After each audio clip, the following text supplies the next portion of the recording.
Gaza युद्ध से बहुत बड़ी खबर। फिलिस्तीनी प्रशासन ने दावा किया कि इजरायली सेना ने पूरे गाजा में पिछले 24 घंटे में 10 बड़े खूनी हमले किए। फिलिस्तीनी प्रशासन ने दावा किया कि इजरायल के 10 हमलों में 112 से ज्यादा फिलिस्तीनी मारे गए, जबकि 194 फिलिस्तीनी जख्मी भी हुए हैं।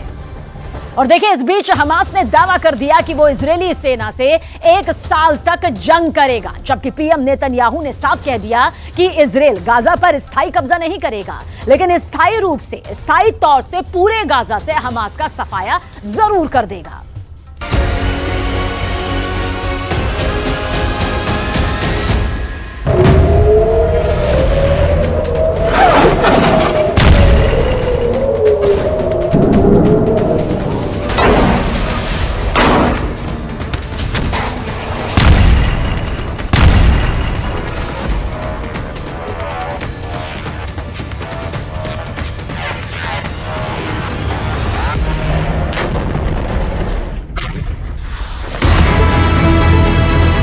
इजराइल का सीक्रेट प्लान, गाजा में अमेरिका का कब्जा।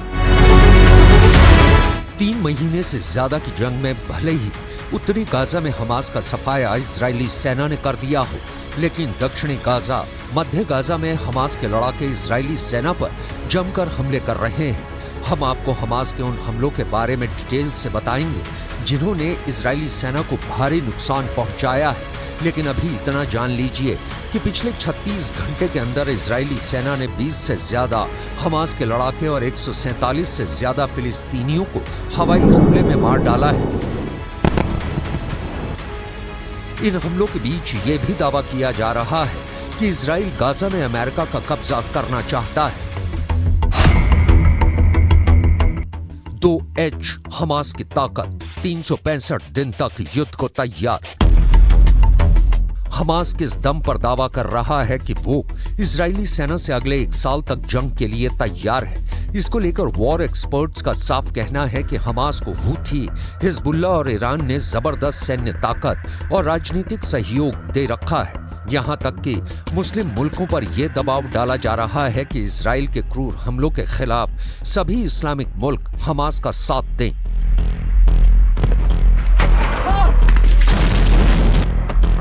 हूथी और हिजबुल्लाह तो इजरायली और अमेरिकी सैन्य अड्डों पर हमले शुरू कर चुके हैं, लेकिन उसके बावजूद इजराइल हमास और उसके 2H यानी हूथी, हिजबुल्लाह ईरान के साथ मिलकर हमास को जंग जिताने की कोशिश में है। अब तक जंग में 500 के करीब इजरायली सैनिक मारे जा चुके हैं। पिछले 24 घंटे में हमास की कसम ब्रिगेड ने खान यूनिस में इजराइल के 3 सैन्य वाहनों पर 105 गोले दागने का दावा किया है।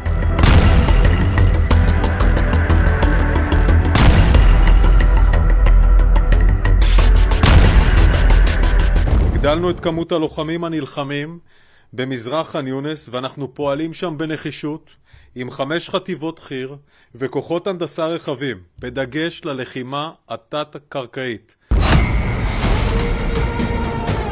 100 दिन की जंग, मार दिए 23,000 फिलिस्तीनी। इजराइल पर फिलिस्तीनियों के नरसंहार का आरोप लग रहा है। इजराइल पर गाजा को पूरी तरह से बर्बाद करने का ठीकरा फोड़ा जा रहा है। इजराइल पर आरोप है कि वो अमेरिका की कठपुतली है और गाजा को जानबूझकर इतना तबाह और बर्बाद कर देना चाहता है कि ताकि आने वाले दिनों में गाजा का वजूद पूरी तरह से इजराइल के कंट्रोल में चला जाए। पिछले 36 घंटे में इजराइल ने उत्तरी गाजा से कहीं ज्यादा हमले दक्षिणी गाजा में किए हैं। 41 किलोमीटर लंबी और 10 किलोमीटर चौड़ी गाजा पट्टी पर 2 तरफ से इजराइल हमले कर रहा है। एक है वेस्ट बैंक, दूसरा है दक्षिणी गाजा। दक्षिणी गाजा में खान यूनिस शहर पर इजरायली सेना ने सबसे भीषण हमले किए हैं। यहां तक खान यूनिस की 4 लाख आबादी इस वक्त IDF के हवाई हमलों के सामने बेबस हो गई है।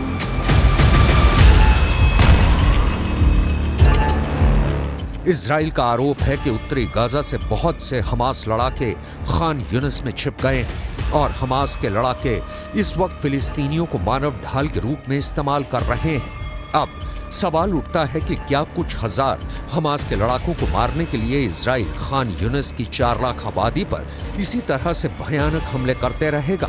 क्या खान यूनिस में इसी तरह से तबाही और बर्बादी की खबरें हर दिन आती रहेंगी?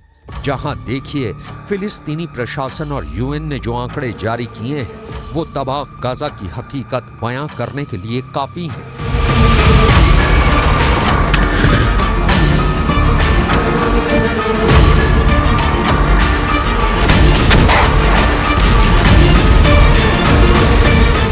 आइए अब आपको तफसील से बताते हैं कि गाजा में आखिर किस तरह की महातबाही का मंजर अब तक सामने आ चुका है। दरअसल 7 अक्टूबर 2023 से अब तक यानी कि आज की तारीख तक गाजा पट्टी में इजरायली हमलों में बहुत बड़ी संख्या में फिलिस्तीनी मारे जा चुके हैं। हमारे साथ मौत का ये आंकड़ा है। देखिए, जानकारी आप तक पहुंचा दें कि अब तक इस महायुद्ध में 23,000 से ज्यादा लोगों को अपनी जान गंवानी पड़ चुकी है।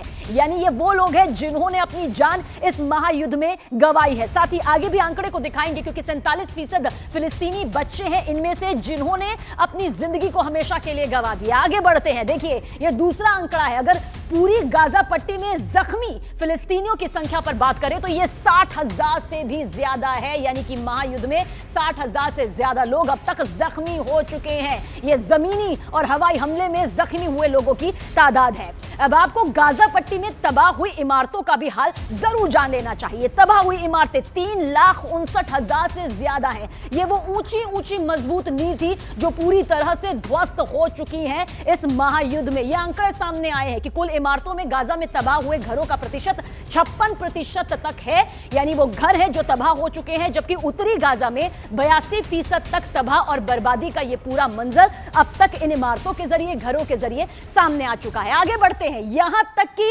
इजरायली सेना ने गाजा में मौजूद पूजा स्थल यानी जो मस्जिद हैं उन पर भी जमकर हवाई और जमीनी हमले यहां पर किए हैं। यह इजरायली सेना का दावा है कि ज्यादातर मस्जिदों में हमास ने अपने अड्डे बना रखे थे और अब तक गाजा में 221 मस्जिदें इजरायली हमले में पूरी तरह से तबाह हो चुकी है। यह मस्जिद की यहां पर तादाद है। अगर पूरी गाजा पट्टी का एक बार फिर से जिक्र करते हैं तो तबाह अस्पतालों का भी जिक्र करना बेहद जरूरी हो जाता है।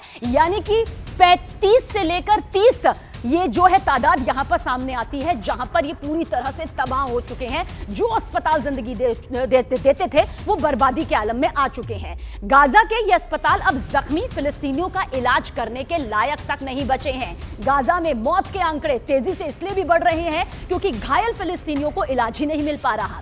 आगे बढ़ते हैं। लगभग गाजा महायुद्ध को 100 दिन यहां पर होने जा रहे हैं। ये कम नहीं होते, 100 दिन यानी कि भारी तबाही, जिसमें से इतने वक्त में गाजा में फिलिस्तीनियों पर आफत का ये जो आंकड़ा है वो टूट चुका है। और इजराइल और हमास के इस महायुद्ध के चक्कर में गाजा में मौजूद 25% जो जनसंख्या है वो भूखमरी का शिकार होने लग चुकी है। दाने दाने के लिए मोहताज और लगभग 17 लाख से ज्यादा फिलिस्तीनी शरणार्थी बन चुके हैं। 25% लोगों को एक वक्त का खाना भी नसीब नहीं हो पा रहा। I want to make a few points absolutely clear.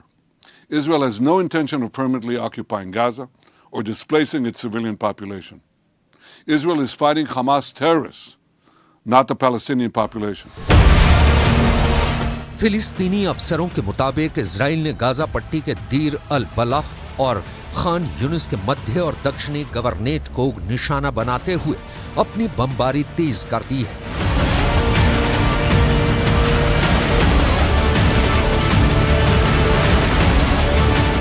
इन हमलों में 90 से ज्यादा फिलिस्तीनी मारे जा चुके हैं। वहीं दूसरी तरफ 9 जनवरी को जैसे ही अमेरिकी विदेश मंत्री एंटनी ब्लिंकन इजराइल की राजधानी तेल अवीव पहुंचे, उसके बाद से मिडिल ईस्ट में खलबली मच गई। एंटनी ब्लिंकन इजराइल के पीएम और रक्षा मंत्री से काफी देर तक गाजा पट्टी में आगे क्या होगा इस पर चर्चा करते रहे। जो खबरें छनकर बाहर आई हैं उसके हिसाब से अमेरिका ने इजराइल के घातक हमलों को क्लीन चिट देते हुए साफ कह दिया है कि इजराइल पर फिलिस्तीनियों के नरसंहार के आरोप लगाना पूरी तरह से गलत है। विदेश मंत्री ब्लिंकन फिलिस्तीन के राष्ट्रपति महमूद अब्बास से मिले। उसके बाद ब्लिंकन तुर्की, जॉर्डन, कतर, सऊदी अरब के दौरे पर निकल गए। जानकारों का दावा है कि अब अमेरिका मिडिल ईस्ट से लेकर पश्चिम एशिया में ये तैयारी कर रहा है कि गाजा में अब गैर हमास लोगों की सरकार बनेगी जिस पर इजराइल और अमेरिका का कंट्रोल रहेगा।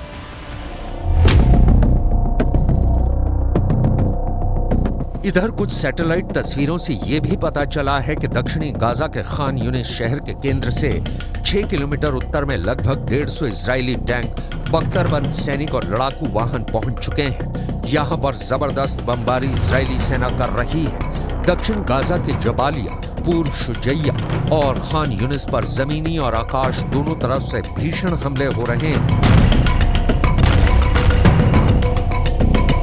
इजराइल ने 90 दिन से ज्यादा की जंग में हमास के टॉप कमांडर्स को चुन चुन कर मारा है। अब तक 100 के करीब हमास के कमांडर मारे जा चुके हैं।